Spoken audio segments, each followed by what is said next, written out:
topics and opinions expressed in the following show are solely those of the host and their guests and not those of W4CY Radio, its employees, or affiliates. We make no recommendations or endorsements for radio show programs, services, or products mentioned on air or on our web. No liability, explicit or implied, shall be extended to W4CY Radio or its employees or affiliates. Any questions or comments should be directed to those show hosts. Thank you for choosing W4CY Radio.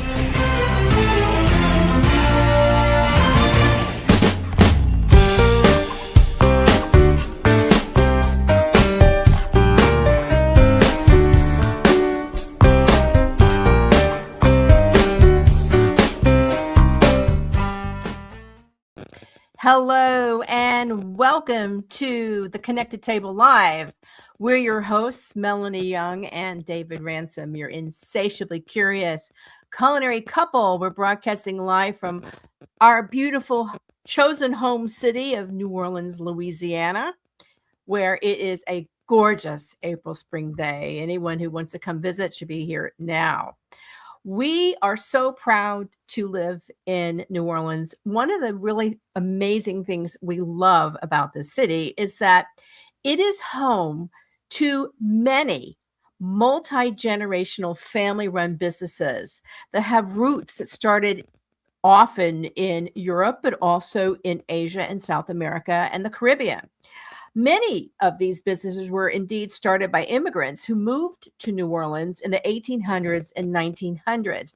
And today, we are really honored to have one of the city's most beloved institutions and family-run businesses on our show. You all know that one of the great things about visiting New Orleans is having oysters, Louisiana oysters. Natural oysters are the best, and you can have them raw. You can have them in po' boys. You can have them on brochette. There's Oysters Rockefeller. There's a million dishes with oysters, and we love them, and we love going to our oyster happy hours. Well, today we're going to be speaking with the fifth generation family member of P J Oyster Company, which was started in 1876.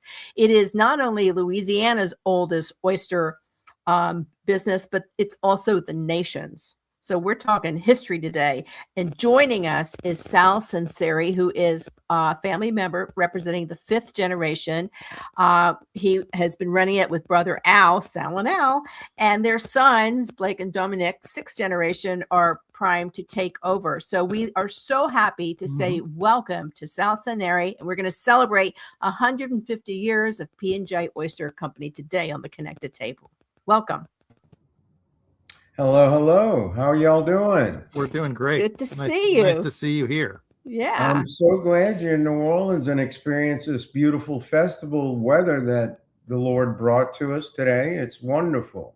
Yeah. When we tell people we live in New Orleans and they go, the weather, we go, tell me about how you're doing up there in February and March while we're just enjoying beautiful weather, February, March, April, and you're still freezing your butts off. And slurping some good oysters. And we're having oysters. Indeed. So before we start, we put up this image behind us. And I love that. Let's give a little credit to the artist and what it is. David, move your head and we'll go like this. It's gorgeous. That's P&J, Toulouse and Rampart. On the outskirts of the French Quarter. It's gorgeous. And the streetcar in front. So what's cool, everybody, our fans around the world, is that P&J is in the heart of the French Quarter. So you can actually go visit and see it when you come and learn about it. And then, of course, go out and eat oysters all over the city because you sell to just about everybody, right? I wouldn't say everybody, but the ones that are most special to me and them to us. I mean, we have a lot of beautiful restaurants that take care of us. I wouldn't say all. I mean, that's kind of hard to do. But many.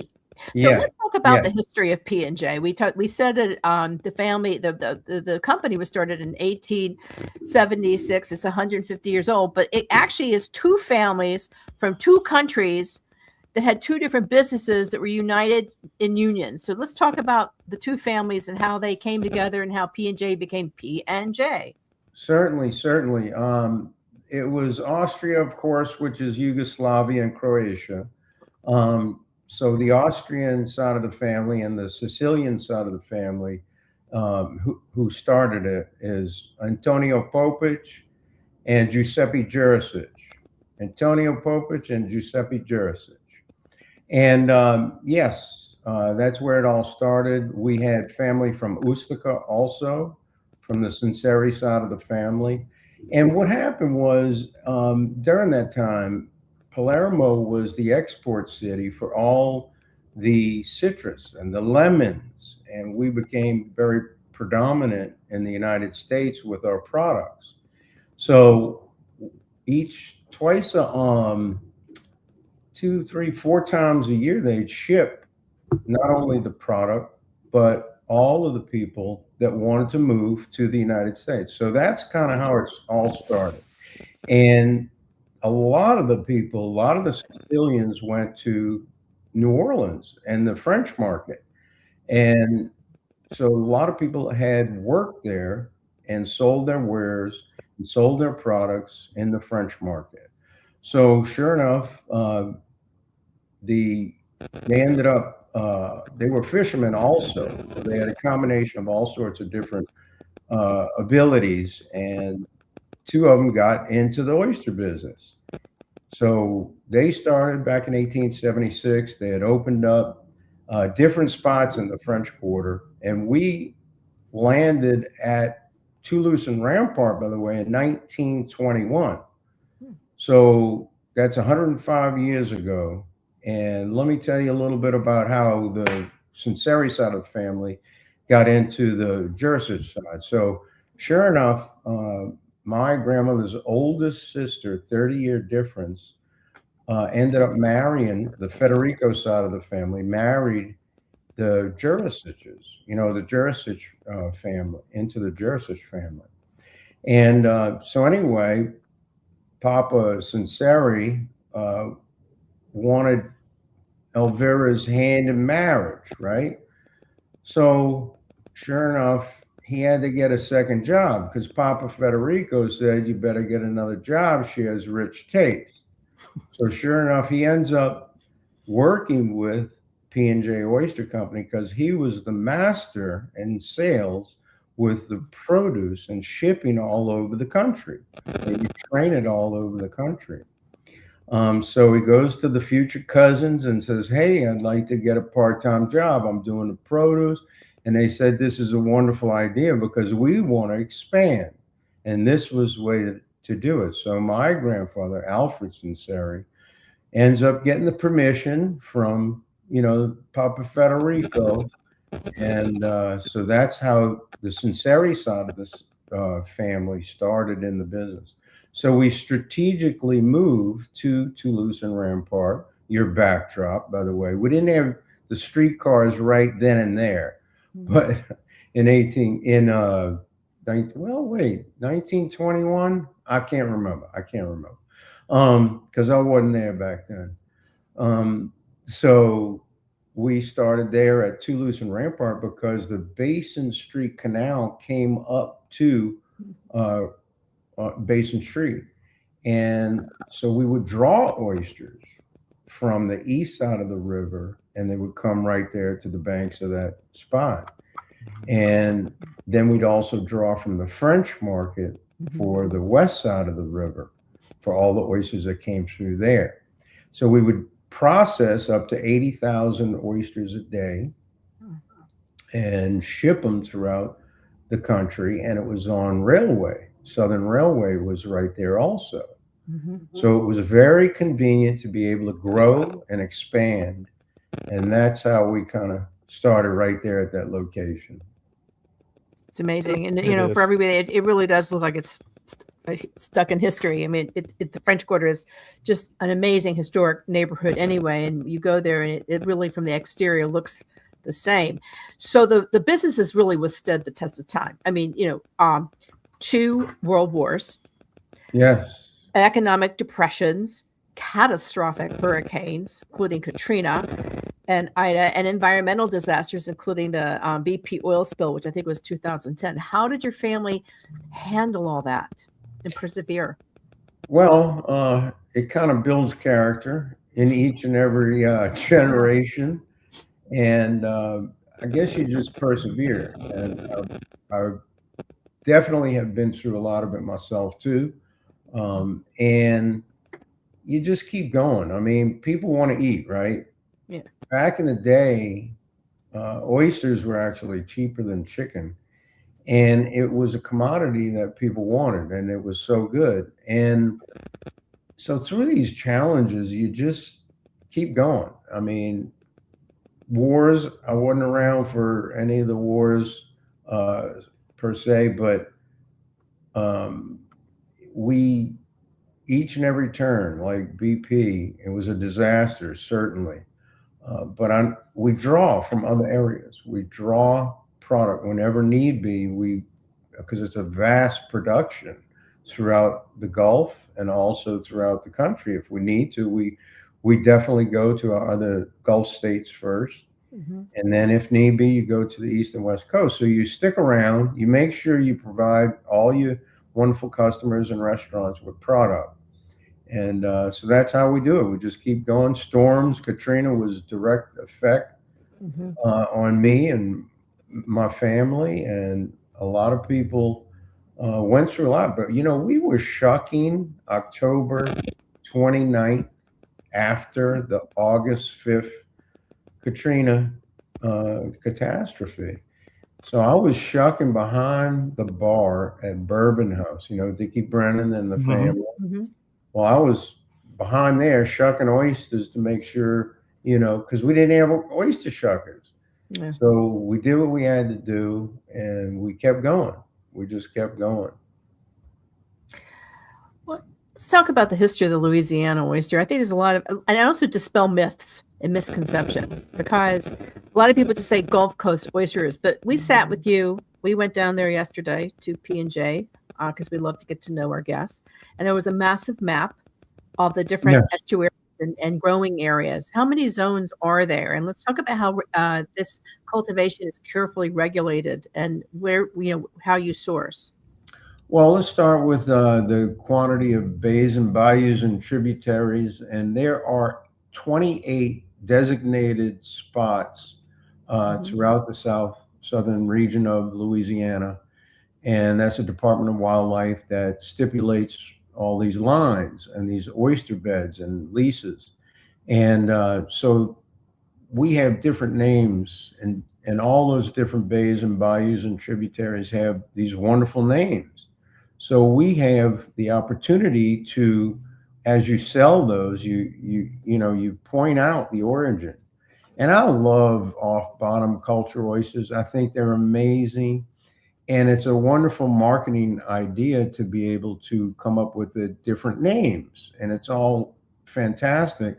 But I like to designate the origin. And I've been doing it since I started here, and that's over 40-something years. And the whole family did it. And so to this day, we stipulate exactly where that origin is from. And we are a vast, productive. We're number one in the nation in not only production but consumption of oysters. Not everybody knows that, and it's truly because of the combination of the fresh water from the Mississippi River and the salt water from the Gulf, and it generates this perfect ecology for the growth of oysters, and not only for the growth of oysters, but for all of the species. It's a perfect environment for the growth of seafood. And we're number one on the mainland for seafood in America also. So who's number one total in production of seafood? You tell me. Take a wild guess. Who do you think? You got two choices, because you got the mainland and then you got two other choices. So it's either Hawaii or Alaska. So it's Alaska. I was going to say probably Alaska, although we love Hawaii. You were going to vote for Hawaii, I know.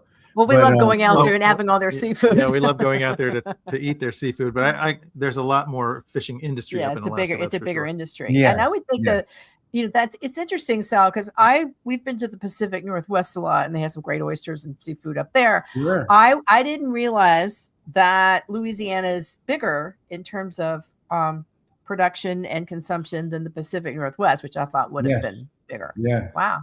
I know you love your Seattle and all the wonderful seafood over there, but we do produce the most, and we do have the most oysters consumed than anywhere, and not everybody knows that. I didn't know. You know, I tell you, and nobody could dispute the facts. I think oysters are more ingrained in the culture down here and in the lexicon down here than they are anywhere else. Well, also you've got just iconic dishes that have been created here around the oyster. I mean, you've got your oysters on the half shell, but then you've got, it was Oysters Rockefeller, which is Rockefeller. Those were our oysters, by the way, when they developed it. Oh, yeah. Amazing. And then you've got oysters on brochette, which, many restaurants do. You've got the iconic oyster loaf po' boy, which you can get in many po' boy restaurants, and, fried oysters. A great tradition, whether you're going to Drago's or we had Easter dinner, is grilled oysters or an oyster roast. It's a social event here. Yes. I mean, it's so many different ways, and the chefs throughout the city develop, and they focus on the seafood, but they focus on oysters and trying to develop so many different ways to present, and we've done a great job with that. I mean, I've been all over the world too, and I don't see the amount of oyster items on the menu. And since COVID, since Katrina and all, it has scaled back a bit, but they still develop. I mean, the latest one is the oyster taco. I mean, come on. Tuesday, tacos. That's what it's all about. You got to enjoy them, not only Tuesdays, but that's the next biggest thing. So all the Hispanic restaurants are going to start doing it too. It's the next best oyster dish. I can't wait to try an oyster taco. It just sounds amazing. So a lot of people, let's talk about some myths and some other interesting facts about oysters. So a lot of people think it's only R months, but we talked about it's not just R months. You can have oysters year round, right? No, it's not. And it's all due to refrigeration. And, people think to this day that you're not supposed to eat oysters that don't have a month with an R in it. And that's just not true. I mean, May through August, and, in New Orleans, there's just so many wonderful different areas that you draw from. And so we're year round. It's a year round product, and they're just wonderful. Different sizing, different occurs, different sizing and different flavors, but it's a year round wonderful product.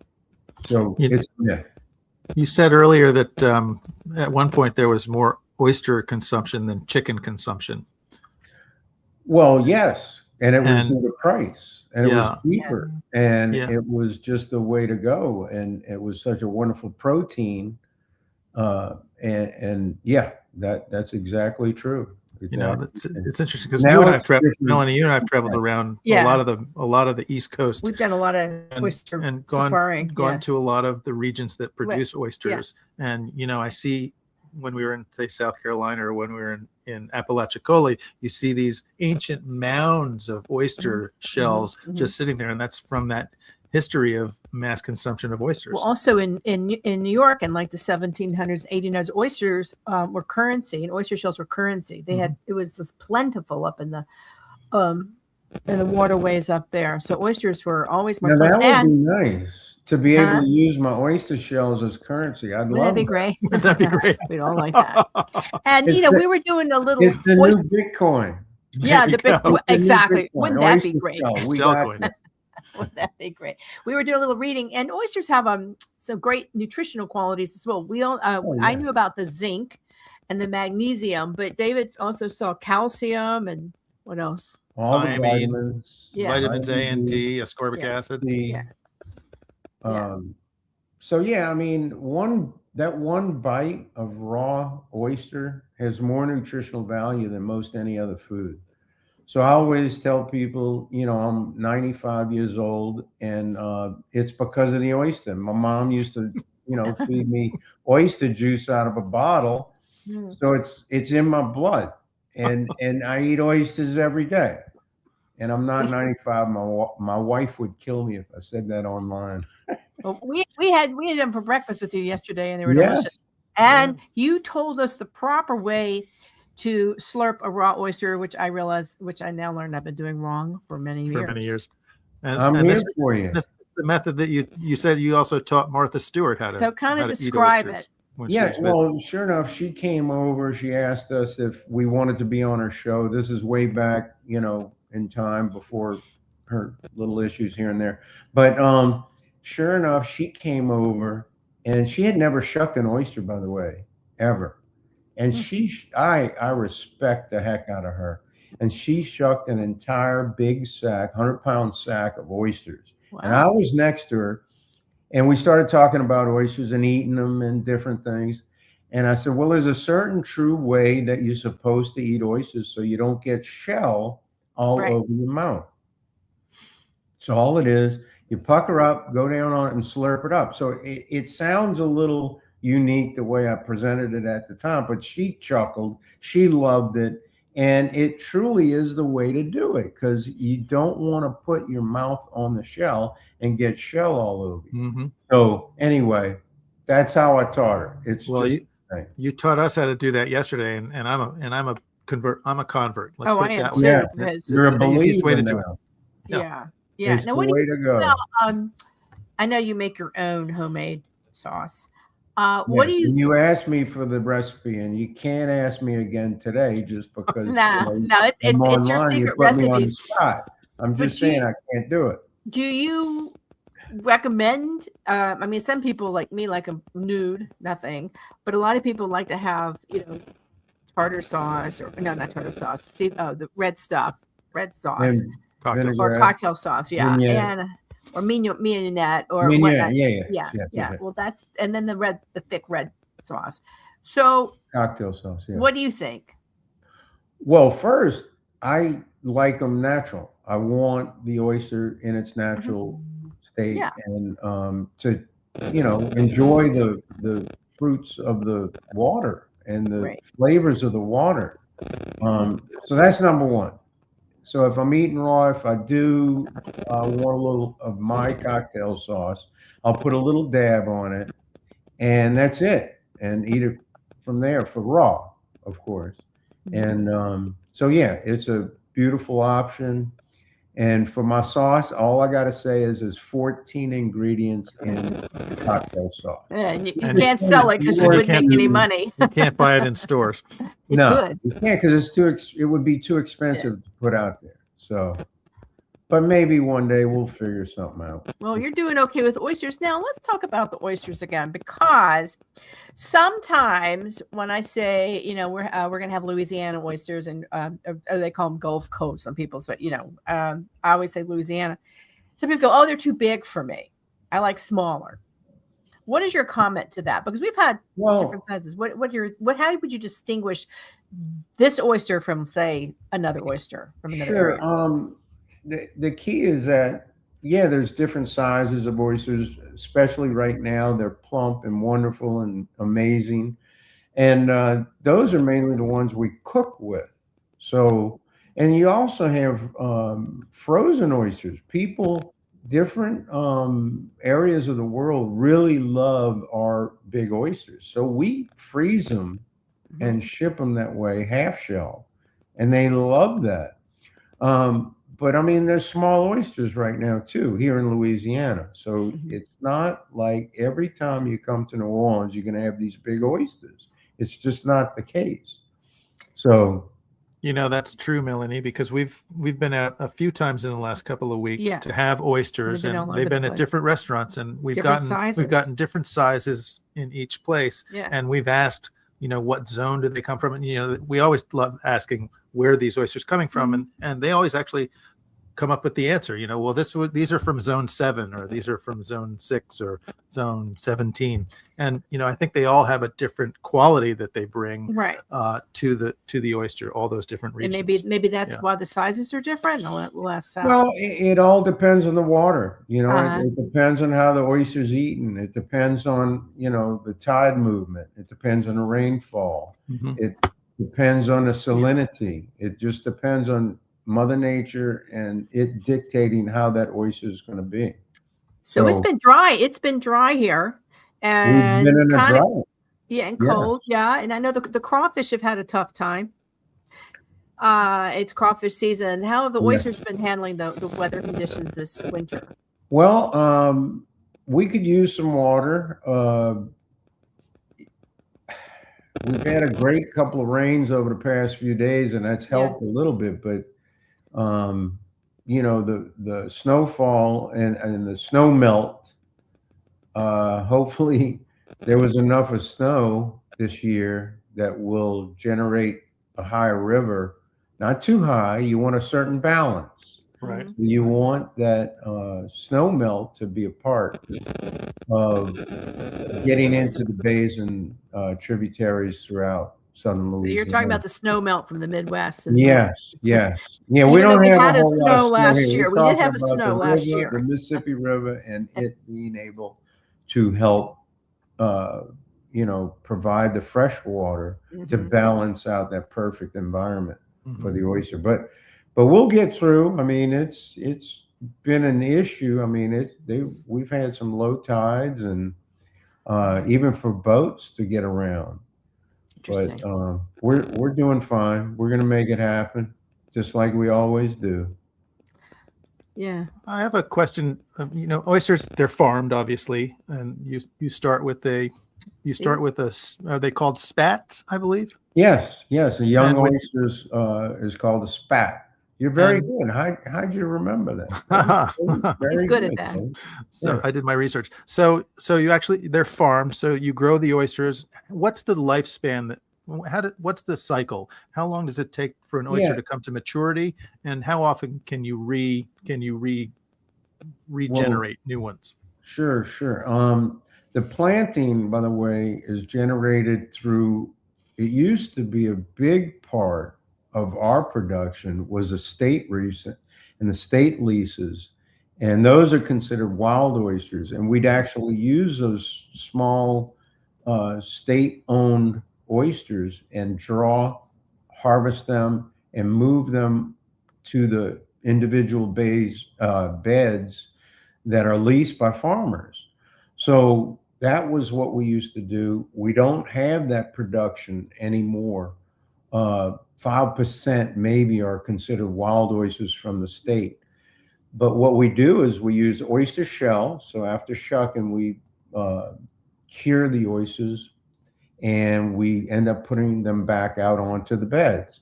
So there would be growth there. And you also have natural growth of oysters. So once that product starts to reproduce, once the oyster starts to reproduce, as this water starts to warm from the winter, and then there's a natural reproduction, and that larvae excretes into the water and is moved by tidal movement, and it attaches to anything hard. And of course, oysters are all around it. And that's where it begins to grow. And that's where that spat begins. And from that point in Louisiana, it may take 2 to 5 years, typically a 3-year process before market. Ours grow a whole lot quicker due to the temperature of the waters and the balance that we have throughout the year. And compared to cold water regions, they take a whole lot longer for it to grow. Interesting. And so anyway, it takes average of 3 years to get to market. So that's interesting. First of all, so to underscore, it's a regenerative effort then, which is really, really great. Yeah, oysters don't really move a whole lot. So yeah, but it's a regeneration on its own well, that's important for sustainability. So I'm curious, are there laws like there are with other types of fish or products that you can not fish oysters until they're of a certain maturity? Yeah, there's size regulations for sure. And it's directed by Wildlife and Fisheries, and it's monitored. And yes, you can't harvest an oyster that's too small. Too big, but then those are mainly considered breeders because they produce so much larvae and so much of the reproductive needs for oysters. And now, I'm just saying it's true. Well, how do oysters mate? No, they don't mate. Like I was saying before, as the water starts to turn warmer, the oysters just create their larvae, and that's what's dispersed throughout and it opens up and it generates onto other hard shell. And that's where it attaches to the oyster shell or the culch. By the way, the original culch that we used to love out of the Lake Pontchartrain, was clamshell. And that developed a beautiful round oyster all the time. So yeah, from that point, it, attaches, and that's how it grows. I read somewhere that oysters actually change their sex a couple of times throughout their lifetime. Yes, that is true. That is true. That's a hot topic in today's world. I'm just saying, it's all good with the oyster. It's all good with the oyster. That's good. I'm not going to go there. I think when we did a show with oyster boss Jeff Tilley, he showed us how to figure out a male versus a female. Oh gosh, oyster. I don't remember that. I was just too busy eating. Yeah, we're busy. But to this day, I've been doing it quite some time, and with the oyster, no. Yeah. We can move on to something else if you want. Is this a G-rated or R-rated? What kind of show? We can do whatever we want. It's YouTube. It's online. There's no regulations. Anything goes. You got a lot of regulations, but you guys don't have as much.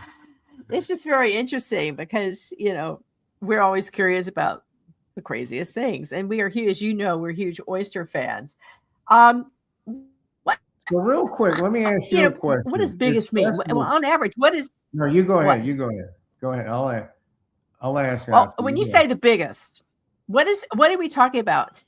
100,000 oysters? I'll explain in a certain way because we didn't bring this up yet. We P&J created the New Orleans Oyster Festival, and along with my friends from Acme, we partnered up and generated with all the wonderful restaurants in the city. Generated the New Orleans Oyster Fest.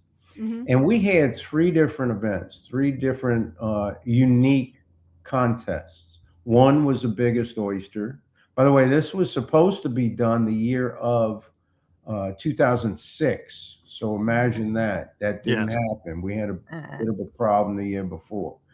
So that didn't happen. And then sure enough, we did it with BP, the year of BP, 2010. So from that point, we did it for 10 years, and then we shut it down after COVID. It's always something, always something. So these 3 events, one's the biggest oyster, P&J's biggest oyster contest. And then we had P&J's oyster shucking contest. And then the Acme oyster eating contest. So first of all, the eating contest. How many do you think the Black Widow, her name's Sonia Thomas, she's a professional eater. What is the record of oysters consumed in 8 minutes? 8 minutes. There's trays of oysters, and she's eaten, a dozen at a time. How many dozen do you think she ate? In 8 minutes. It's the world record. And I was a judge at the time. It was a scary situation. I'm going to go with 15. 15 dozen. How about you, Melanie? Go ahead. Tell me. Well, I was thinking, I don't know my dozens. I was doing 80 oysters. 80 oysters. Yeah. 8. Okay. It's 48 dozen. Ah, Lord. 48 dozen oysters in 8 minutes. And I thought, anyway, that was not a pretty sight. You could look at it, you turn away. It's not easy. And then the oyster shucking. So Jay from New Orleans at Superior is the quickest. And what did he get in 2 minutes to have a beautifully shucked oyster? The one that you want to present to your favorite customer that comes to the oyster bar and gives you $20 every time he comes. So what do you think? How many did he shuck? And that's still P&J's record to this day in 2 minutes. Well, take a wild guess. 39. Are you? Wait, you're not like Googling on the side there and looking it up. Did you do that? Melanie cheated. Tom, did you cheat? I would think that he could do like 3 or 4 dozen. Well, that's tough in 2 minutes.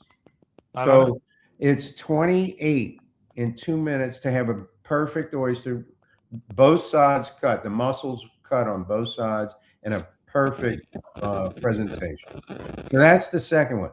So the biggest oyster, this is where it all came up, is you want to know what the biggest oyster is all about, don't you, Melanie? I know. So sure enough, the biggest oyster it was 8.5 by 4.5. 8.5 inches, but not feet. Okay, not feet. It's 8.5 inches by 4.5. That's a big oyster. That's a big oyster, Popo. Wow. I wouldn't be tucking that down. I'd be like grilling it and roasting it. No, nobody did. They just looked at it. That was it. Because we ended up shucking it after, so it was a bit much. So now you know. A friend who tried it. I literally had a friend from Switzerland who tried to cut her oyster with a knife. I'm like, what are you doing? No. You don't cut it with a knife.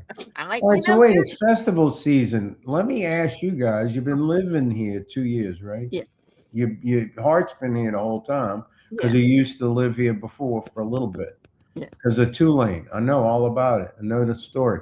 Great way. So tell me, it's festival season. What are your top 3 festivals in the city of New Orleans? Because now's the time to go. Now? Yeah.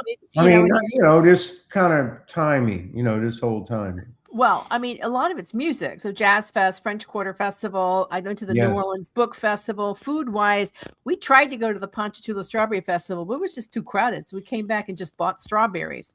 We like the Po' Boy Festival. Po' Boy Festival. Okay. The Po' Boy Festival on Oak Street, Po' Boy Festival. Yeah, that's awesome. Fun. Gumbo Festival's pretty darn good. Hogs for the Cause. Yeah, that's a good one. Coming up. And you're a part of that, aren't you? Yeah, we are. We support. Oh yeah, we got to go to the Hogs for a Cause. Great event, fundraising event. I mean, to all our friends out there, and we have a lot of European listeners. First of all, there is a festival, and during festival season, there's festivals every weekend. Every week. Yeah, and there's food, crawfish festival. There's several of them. Crawfish, yeah. Then near us in City Park, there's the Beignet Festival. Crawfish Festival. Oh yeah, it's just nonstop. But you can't even come up with 3 for your best, so that's okay. To me, my favorite. I'm a little, biased with French Quarter Fest. Oh yeah. It used to be the New Orleans Oyster Fest, of course. Right. But now, it's to me French Quarter Fest. It's just the best. Usually the weather's really wonderful. Perfect. Mm-hmm. Well, knock on wood, because it's coming up next week. Next week, right? Yeah, next week. So for everybody listening, this is really important. A lot of our friends come down for Jazz Fest, which is the last weekend. Which is amazing. 1st of May. And you spend a lot of money, and it's great. Big headliners. But the secret local love is the French Quarter Festival, because it's free to attend. It's free to get in. All over the French Quarter, so it's easy to navigate. All local music and Louisiana music. Yeah. And great. I think the food is the best of the festival, best of the fest. You get such great food. We can't wait to go. And the bands are great. And so I encourage music people to come everywhere. To New Orleans now. Yeah. Book it. Yeah. Time to be here. Yeah. This is the best time to be in New Orleans. I'd say March, April. To May, but I love February, March, and April. I mean, it's just great. And the food is great. The oysters are at their best. The crawfish is out. Yep. The strawberries, the Ponchatoula strawberries are coming in. And it's great. And perfect the music, every weekend is the music something. In New Orleans. Yeah. It is. Yeah. And the wild jasmine are blooming. We can smell them when we go outside. It's like the flowers, the magnolias. It's just beautiful here. It really and I have a question. Y'all had a little thing that you used to do, and for your birthday, you go out and eat oysters. Yes, my age. Now, tell me more about this, because it's a nice little tradition. I'd love to hear it again. I'll do it, and hope we have time. Or my engineer. So when I was 11, my dad turned 40. I lived in Chattanooga, Tennessee. My mom went to Sophie Newcomb, and later I would too. And we have some kinfolk down here. So we did a grand tour of New Orleans to all the great restaurants and all the famous dishes. And my mom, told me to get ready, and I kept a scrapbook. And one of the best things was my dad ate his age in oysters, 40 oysters. I had my first raw oyster, my first crab, my first ever everything. It was like I never ate chicken fingers again. And in tradition, I started eating my Asian oysters. My birthday is January 1st. So it's great. And wherever I am, I have oysters. It's the older I get, I have to do it over a period of time. But I used to, back when there was the blind pelican. The blind pelican on St. Charles was 25 cents an oyster. It was real easy to eat your Asian oysters. That I'm telling you, that's a wonderful tradition. I think I'm going to start it. And You know who else does it? Ian, New Orleans. 60 amount for me. I'm okay with it. I'm the ready. NewOrleans.com, the Times-Picayune restaurant critic Ian McNulty does it too. It's his tradition also. Oh, that's wonderful. I didn't know that about Ian. Yeah, That's he posted awesome. it, and I wrote him, and I said, dude, we got to go out and eat oysters together. I'm still working on my age. So it's a trend. I'm at 6 dozen plus now. It's a lot. It's all good. We're going to keep doing it. I'm going to start the tradition myself. I'm getting up there too. It's great. And, you know, I got a few plates on top of them. Never going to give. I love my oysters. And every time I do it, I think about my dad. He hated seafood, but he loved oysters. Loved oysters. I love it. Oh my, it's been so good to talk to you again. And thank you for your hospitality yesterday. Everybody, we went down to P&J and checked everything out. And you can go visit. Here's a secret thing. There's a B&B, a bed and breakfast, 3-bedroom, 3-bathroom. Don't forget. Apartment up there. I saw it online. Yeah. 3-bedroom, 3.5 bath, right there in the French Quarter, above the shucking house. We're out of there real early. We don't cause a mischief. We're gone on the weekends. You know, the shucking part. Sal, you one last question. Most of your oysters go through restaurants and at retail. Do you also sell out the back door at your establishment? The front door, the back door, you could climb through the ceiling if you want. You could get them here at P&J. I'm just saying. I mean, you could get them from every angle. Sounds good. Well, our friend Jeffrey does it. That's what we had for Easter. We had for Easter our friend Jeffrey Hoosman went down and he said, I got to only have P&J. People and y'all had a feast. Yeah. Loyal. You got to have your P&J oyster. Buy them by the bucket. Yeah, buy them by the bucket. Yes, indeed. Congratulations on the 150th anniversary of P&J Oysters. It's just so great. Again, you know, everybody out there, you know how much we love New Orleans. You've met another great New Orleans family-run business. Thank you, Sal, for spending time with us and having some oysters ready. And come see our proclamation. We have this proclamation at the shop. And we have the historical marker right there where the streetcar goes past, as you could see in the backdrop. Absolutely. But we have a historical marker that kind of points out a lot about our history. And it's really wonderful. And also, if you want to learn more about it online, you can go to their website, which is oysterlover.com. Pretty easy. That's catchy. And we got that in the beginning. You can read all about their history to get some recipes off there too. We didn't have time to talk about that today, but they do have some recipes. But you won't find their cocktail sauce there, though. Yeah. And we can do an experience, a P&J oyster experience. You just got to call me and book it. You could get our number online, oysterlover.com. Sounds good. And you have oysters and wine, and it's a beautiful event. You learn everything about oysters. We'll tell everybody about the wine because we love good wine with oysters. Thank you again for joining us. It's been really great. Appreciate you guys, and you keep doing what you're doing. This is wonderful. We look forward to coming in and slurping a couple oysters with you again soon. Come on over.